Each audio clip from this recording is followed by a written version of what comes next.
नमस्कार, this is Mohit Rajput and you are watching RKD education. Now आगे बढ़ने से पहले मैं आपको बता दूं कि जो आसपास नॉइस है उसे इग्नोर करने की कोशिश करिएगा, क्योंकि मैं उसे नहीं मिटा पा रहा हूं। नाउ इस समय ग्लोबल पॉलिटिक्स में एक बहुत बड़ा ट्रांजिशन चल रहा है।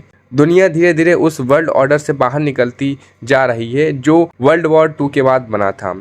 और इसी बैकग्राउंड में हाल ही में G4 देशों की एक बेहद अहम मीटिंग हुई। भारत, जर्मनी, जापान और ब्राज़ील।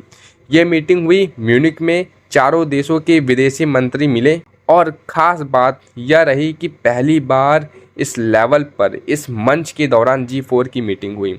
डॉक्टर एस जयशंकर ने खुद इसकी तस्वीर शेयर की और स्पष्ट संकेत दिए कि सिर्फ रूटीन डिप्लोमेसी नहीं, बल्कि एक बड़े स्ट्रैटेजिक मूव का हिस्सा है ये।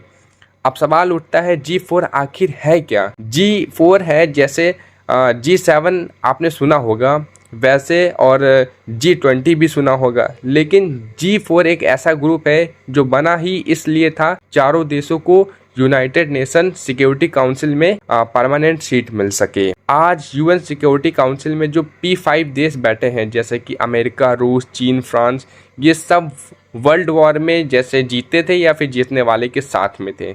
लेकिन 2026 की दुनिया और 1945 की दुनिया बहुत अलग है। आज भारत दुनिया की टॉप इकोनॉमीज़ में है। जर्मनी और जापान टेक्नोलॉजी और इंडस्ट्रीज़ के पावर हाउस हैं। ब्राज़ील पूरे साउथ अमेरिका को रिप्रेजेंट करता है। फिर भी इस चारों के पास यूएन सिक्योरिटी काउंसिल की परमानेंट सीट नहीं है। अब ध्यान दीजिए, हाल ही में अमेरिका के नेतृत्व में खुद माना गया है कि जो पुराना वर्ल्ड ऑर्डर ख़त्म हो चुका है। पावर बैलेंस शिफ्ट हो चुकी है। नई मिड पावर्स उभर चुकी हैं। इन्हें इग्नोर किया नहीं जा सकता। यहीं पर G4 की रेलेवेंस अचानक बहुत ज़्यादा बढ़ती है, क्योंकि अगर यूएन सिक्योरिटी काउंसिल का विस्तार होगा तो एक देश को नहीं, कई देशों को शामिल करना पड़ेगा। और इसी स्थिति में G4 एक कोऑर्डिनेटेड ब्लॉक के तौर पर सामने आ सकता है।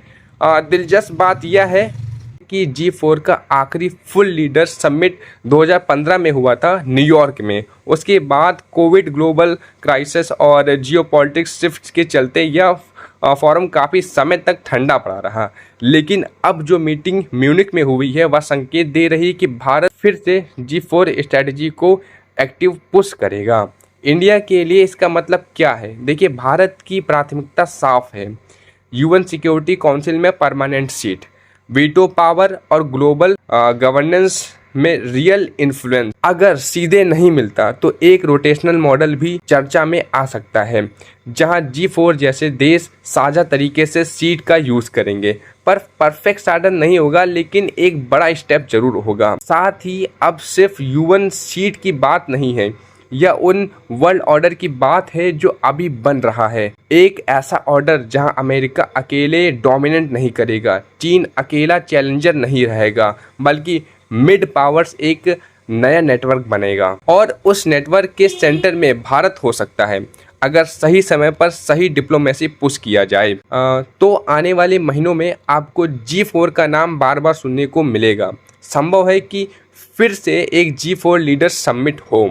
अगर ऐसा होता है तो यह संकेत होगा कि नया वर्ल्ड ऑर्डर सिर्फ बन नहीं रहा, बल्कि उसमें जगह लेने के लिए रेस भी शुरू हो चुकी है। अगर ऐसा होता है तो यह संकेत होगा कि नया वर्ल्ड ऑर्डर सिर्फ बन ही नहीं रहा, उसमें जगह पाने के लिए एक रेस शुरू हो गई है। असली सवाल यह है, क्या भारत इस मौके को कैपिटलाइज करेगा? क्या G4 रियल पावर ब्लॉक बन पाएगा? और क्या आने वाले दशक में यूएन सिक्योरिटी काउंसिल की संरचना बदलती देखी जाएगी? और आने वाले समय में यही सबसे बड़ा जियोपॉलिटिक्स टेस्ट होने वाला है।